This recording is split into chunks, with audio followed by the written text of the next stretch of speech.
Hey, and welcome again to Live Chatback. It's awesome to have you here. We're going to start straight away with a question from Nadine. Now, hi Nadine. Nadine is in New Zealand, everybody. And Nadine says, hello Clubhouse. Advice needed. What do you do when you rent a chair, that's booth rental for other parts of the world, when your rent a chair starts stealing clients? And when we take them back, he has a wobble. Every now and again, he will do this. I try and put my foot down. He walks all over me. The problem is that we're so small and the other two staff love him to bits. Do I just roll over and take his shit?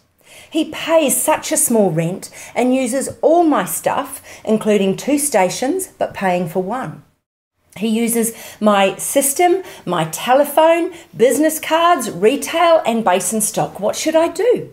I want to tell him to go and see if another salon would take his bad attitude, but what would this do to the other 2 staff that like him a lot? Anthony. I think you fall into the trap that a lot of people at booth rent or chair rent do is they look at the money situation first.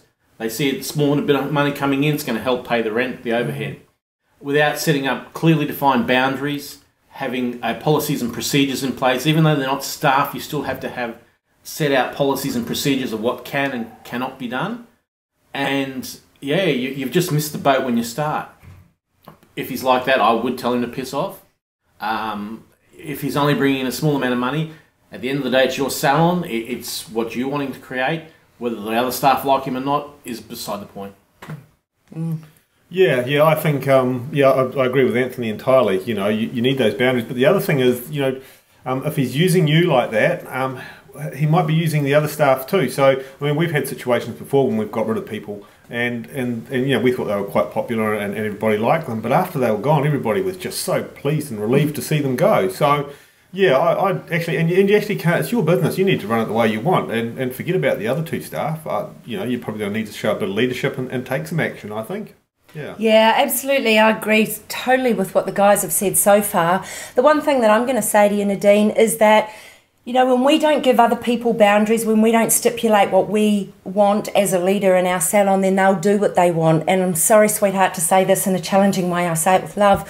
But the fact is you're getting exactly what you have set yourself up for, in which case you haven't stipulated those boundaries. Like Anthony said, the policies and the procedures is just so important.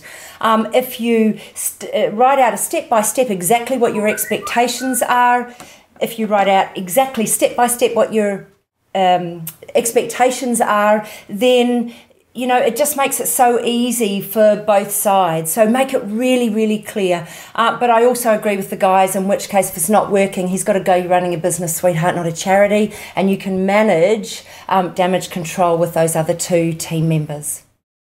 And I think from, you know, I totally agree with what the guys said. And I think from my perspective, what I always think about is, you know, if you was to employ this guy today and he turned around and said to you, look, your staff are going to love me, but I'm going to nick all your clients off you. I'm only going to pay a tiny little bit of rent. I'm going to use your telephone and all your systems. I'm going to use your stock, all right? And I'm going to play up if you challenge me about anything. Then I don't think you'd employ him. And I think that pretty much sums it up. Yeah. So hopefully this has helped you, Nadine. Obviously it's quite a massive subject, but, you know, at the end of the day, nip it in the bud. Set yourself up for success. Be that leader that we know you have in you. Thank you so much for joining us today on Live Chatback. Yeah, thank you. Bye-bye. Bye.